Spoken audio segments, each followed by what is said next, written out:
Dans les vastes cieux de l'aviation mondiale, peu de mystères sont aussi déroutants et dramatiques que l'histoire de Qantas et du Boeing 777.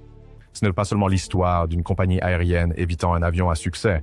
Non, c'est l'histoire d'une compagnie aérienne qui a aidé à créer l'un des plus grands triomphes d'ingénierie de Boeing pour ensuite s'en éloigner.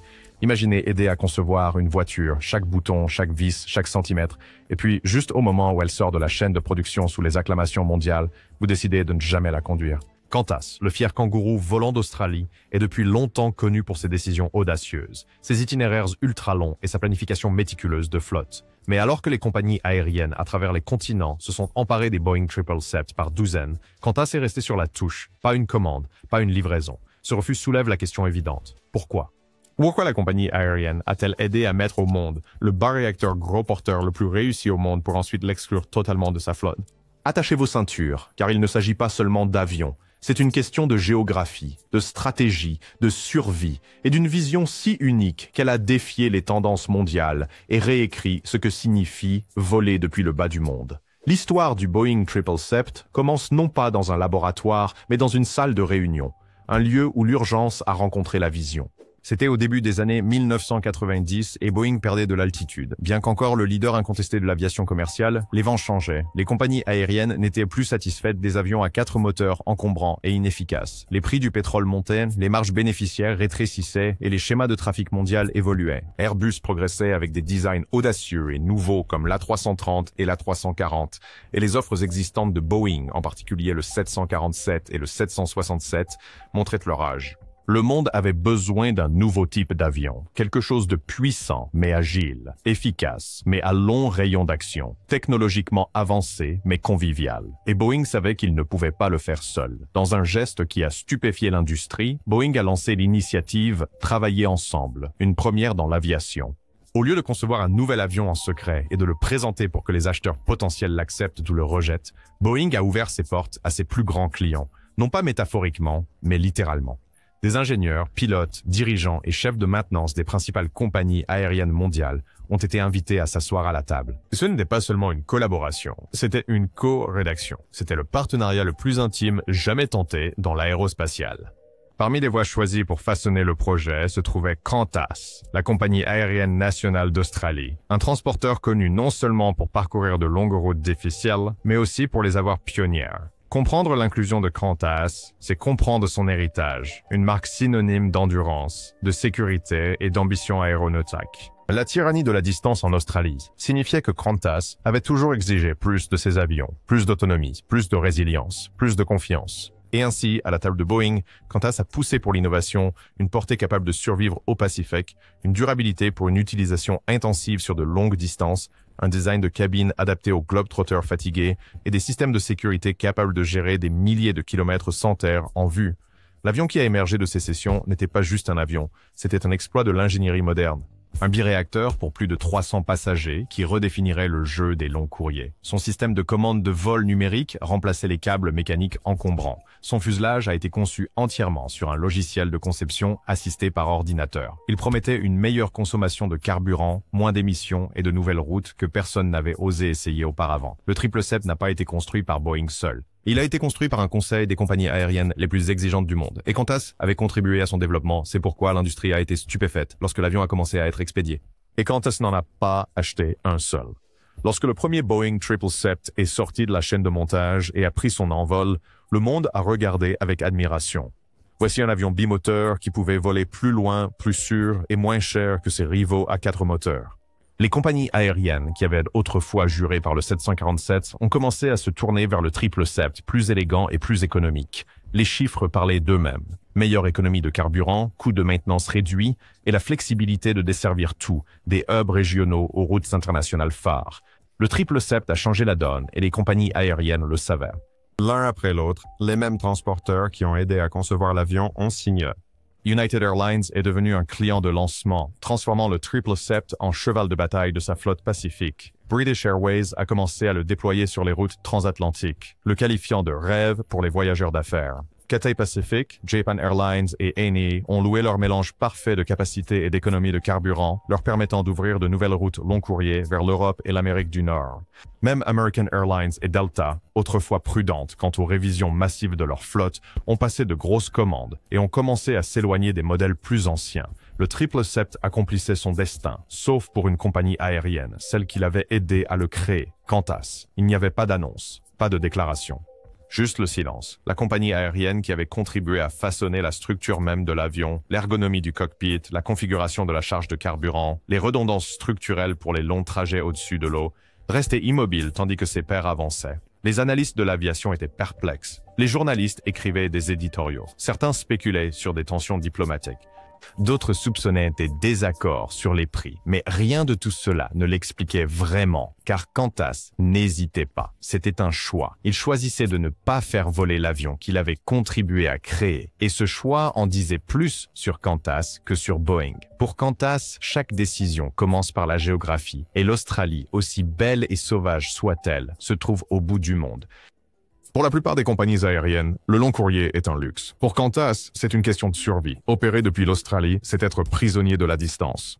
Entouré par de vastes océans et à des milliers de kilomètres des principaux centres mondiaux, Qantas a toujours été confronté à des problèmes logistiques que la plupart des compagnies aériennes n'ont même jamais à envisager. Il n'y a pas de repositionnement rapide, pas de raccourci, pas de seconde chance. Quand vous décollez de Sydney à destination de Londres, vous vous engagez pour le long terme, littéralement et métaphoriquement. Dans les années 1990, alors que le 767 entrait en service, Qantas naviguait cette réalité avec une précision clinique. Elle a étudié la première variante du 767 et a vu un problème simple, l'autonomie.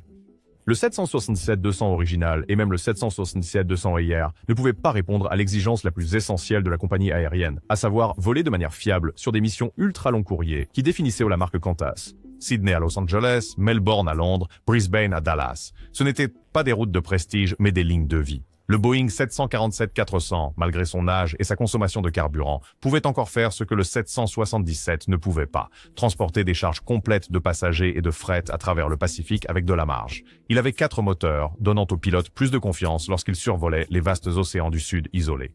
Et lorsque Airbus a dévoilé l'A380, Qantas a vu une opportunité.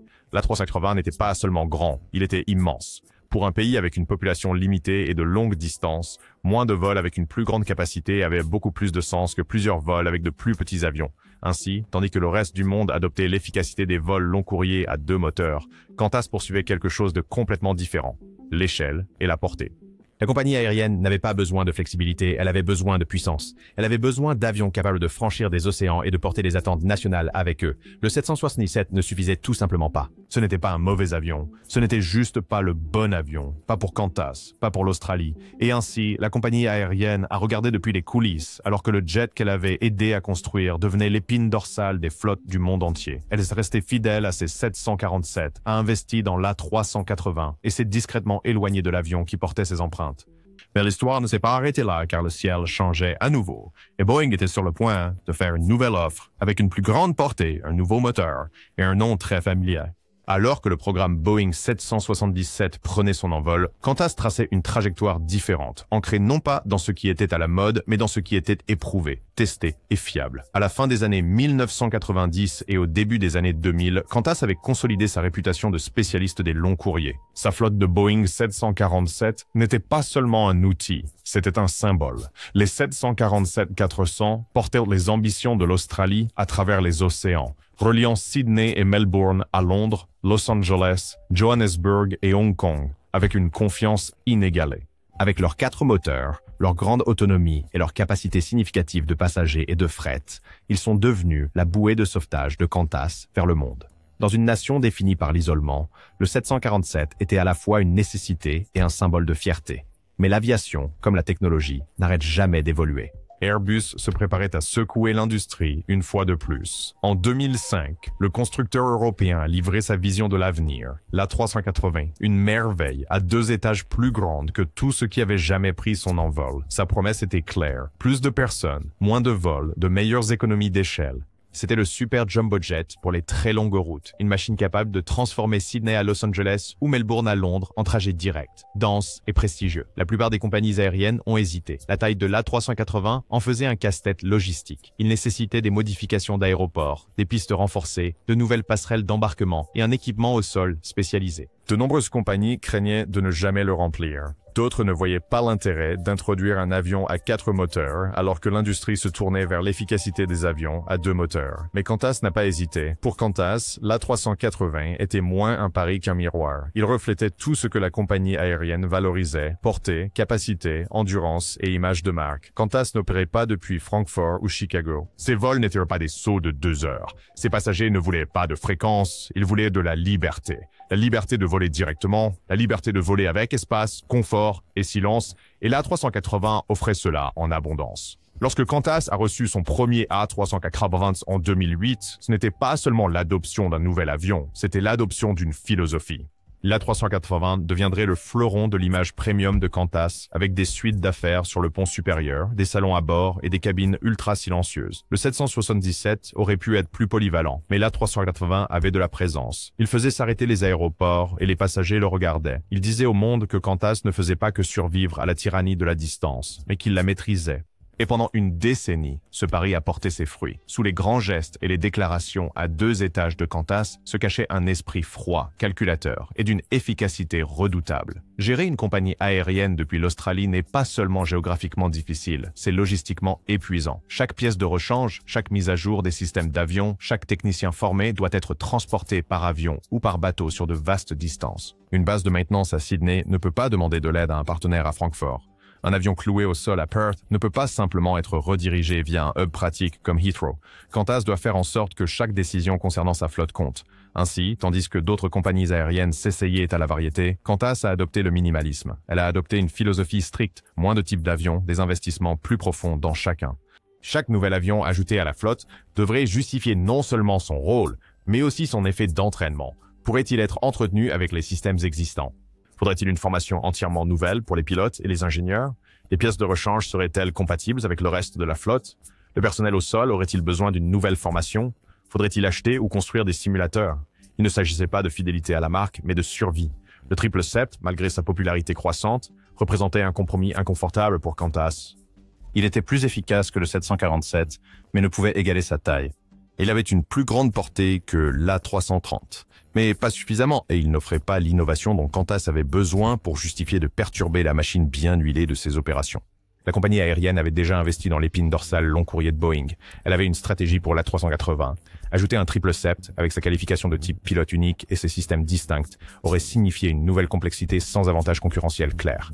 Ainsi, la compagnie aérienne a fait un choix chirurgical. Il continuerait à utiliser le 747 dans les années 2000. Il positionnerait l'A380 comme le leader des vols ultra long courrier à haute capacité et il attendrait quelque chose de vraiment différent, quelque chose qui vaudrait la peine de recalibrer. Le 777, ironiquement, était victime de la clarté de vision de Qantas. Mais même les plans les plus précis rencontrent des turbulences. Au milieu des années 2000, Qantas faisait face à un problème croissant.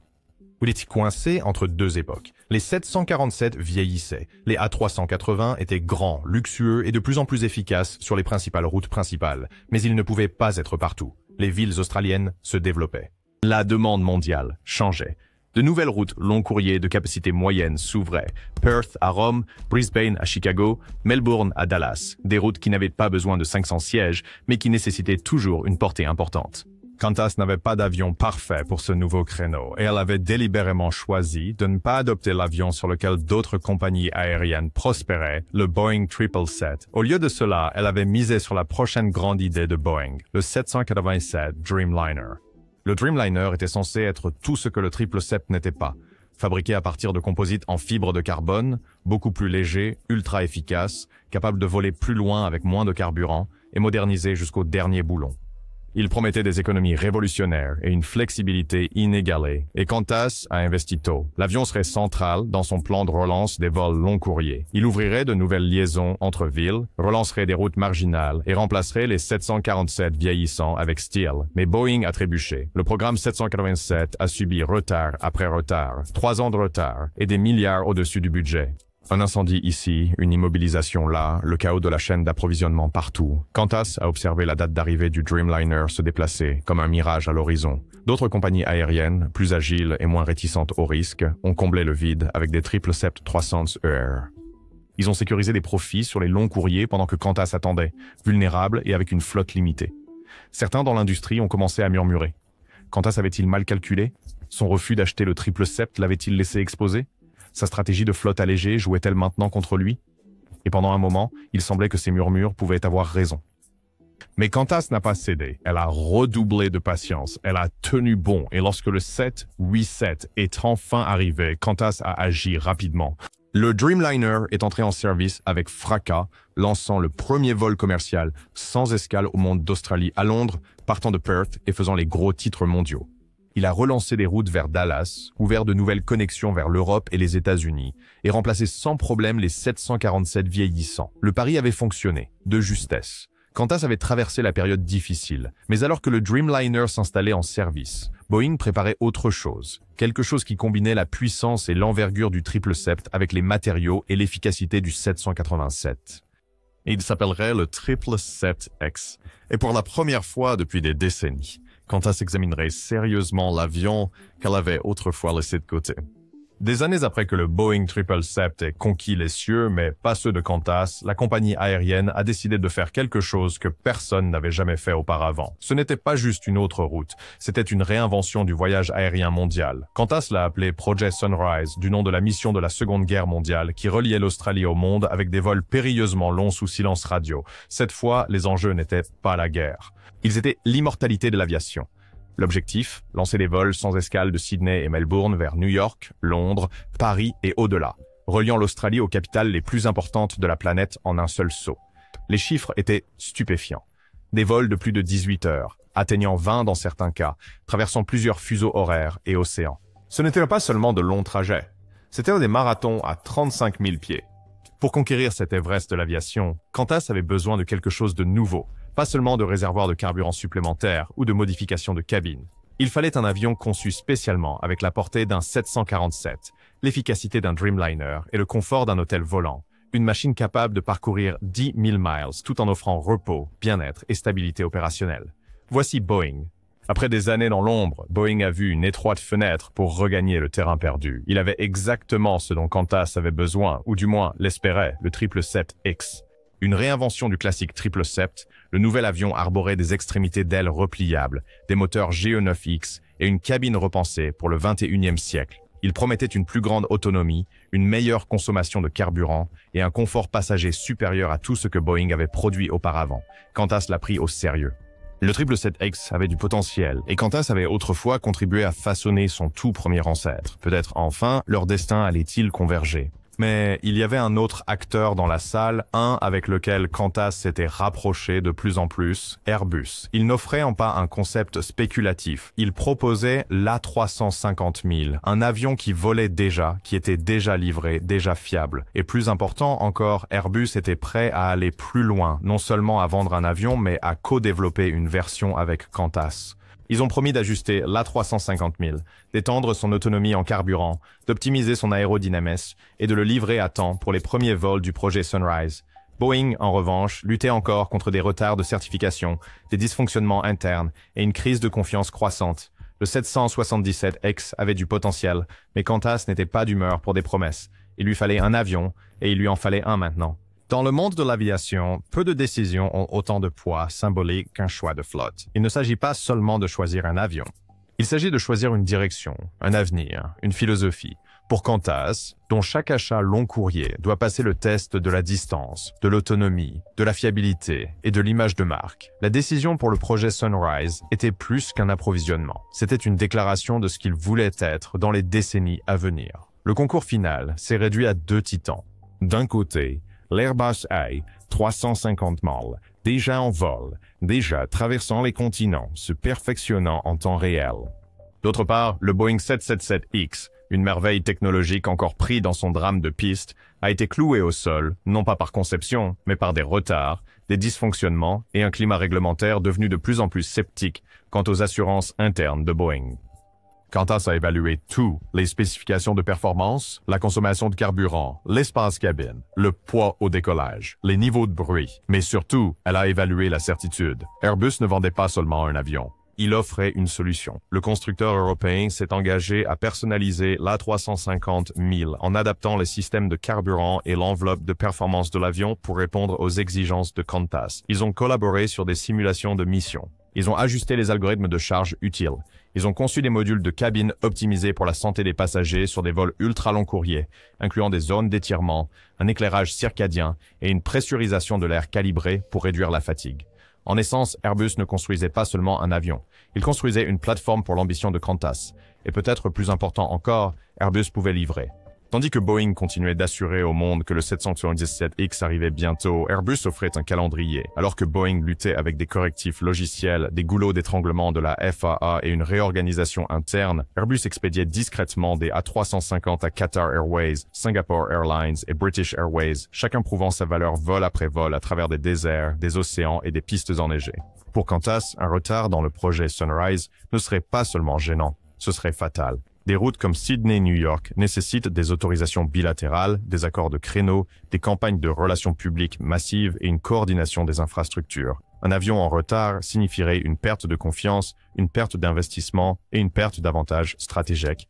Et donc, lorsque le moment est venu de signer le contrat, Qantas a choisi le connu plutôt que l'inconnu. Il a choisi la livraison plutôt que le retard. Il a choisi Airbus. Il n'y avait aucune amertume dans la décision. Boeing avait construit certains des avions les plus appréciés de Qantas. Mais dans ce moment crucial, Boeing n'était pas prêt. Airbus l'était, et dans l'aviation, être prêt signifie tout.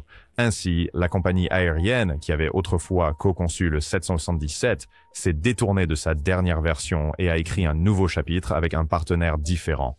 Le Qantas d'aujourd'hui n'est pas le Qantas des années 1990. Il est plus agile, plus affûté, aguerri par les crises et réveillé par les opportunités. Et alors qu'elle s'apprête à entrer dans son deuxième siècle, elle compose une flotte non seulement pour les itinéraires, mais pour une vision. Il ne s'agit pas seulement d'avions. Il s'agit de réputation, de résilience, de pertinence. La flotte de Boeing 787 Dreamliner de la compagnie aérienne constitue l'épine dorsale de cette stratégie, un pari longtemps retardé qui a finalement porté ses fruits. Léger, rapide et silencieux comme un murmure, le Dreamliner a permis à Qantas d'éliminer l'intermédiaire et de relier des villes comme Perth à Londres, Brisbane à San Francisco, Melbourne à Chicago. Ce ne sont pas seulement des itinéraires, ce sont des exploits d'endurance et d'ingénierie, réalisés avec un avion qui glisse à travers le ciel et les fuseaux horaires avec une précision chirurgicale. Puis, il y a le nouveau joyau de la couronne, l'Airbus A350 000. Il ne vole pas encore aux couleurs de Qantas, mais c'est une destinée inscrite dans l'avenir de la compagnie aérienne. Une fois livré, il définira le lancement du projet Sunrise, reliant l'Australie à Londres, Paris, Francfort et New York, en un seul vol, sans escale. Ces avions sont préparés pour des missions, pas des horaires, des missions qui repoussent la tolérance humaine, les limites des avions et la confiance technologique. Avec des zones de bien-être spécialisées, des cabines à faible bruit et un design axé sur le passager, l'A350 n'est pas seulement un avion pour Sunrise, c'est un vaisseau de fierté nationale. Et puis, il y a l'A380, le phénix de la flotte Qantas. Une fois mis au rebut pendant l'effondrement du Covid, considéré comme obsolète par les analystes et les dirigeants, il est revenu avec défi. Alors que les voyages internationaux reprenaient avec fracas, les A380 de Qantas sont revenus en service, pleins à craquer, desservant des routes comme Sydney à Los Angeles et Melbourne à Singapour. Leur pont supérieur et économique était bondé, prouvant que la grandeur fonctionne encore lorsqu'elle est construite autour d'un objectif, et non de l'ego. Mais même Qantas sait que l'A380 n'est pas éternelle. Ces jours sont comptés, non pas parce que les passagers ne l'aiment pas, mais parce que l'économie de l'aviation moderne finira par rendre son échelle ingérable. Les pièces de rechange deviendront plus rares, les coûts de maintenance augmenteront, les pressions pour la durabilité s'intensifieront, la reine des cieux se retirera à nouveau.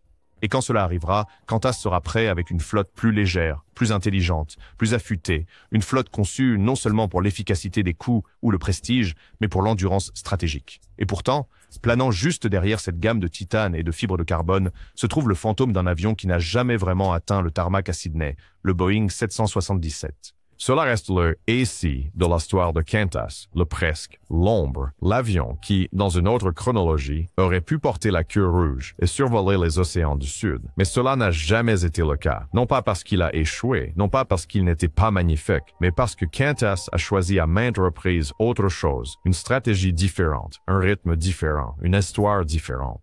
Le 737 aux miettes a changé l'aviation, mais il n'a pas changé Qantas. Et cela pourrait être la chose la plus consciente de toutes. Alors, Qantas a-t-il fait une erreur en ne commandant pas le Boeing 777? Pas du tout. Ce qui semblait être une anomalie était un cours magistral en réflexion à long terme. Tandis que d'autres suivaient les tendances, Qantas a construit une flotte sur mesure, légère et efficace autour de ses besoins uniques.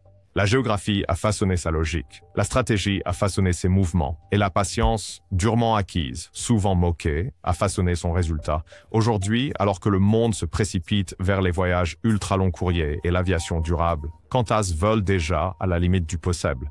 Des 4 moteurs tonitruants de l'A380 à l'efficacité silencieuse du Dreamliner et aux A350 du projet Sunrise bientôt lancé, Qantas ne regarde pas en arrière, elle regarde vers le haut. Et le Boeing 777, il peut dominer les cieux de Heathrow à Hong Kong, de LAX à Dubaï, mais pas depuis Sydney, car parfois le geste le plus audacieux est celui que l'on ne fait jamais.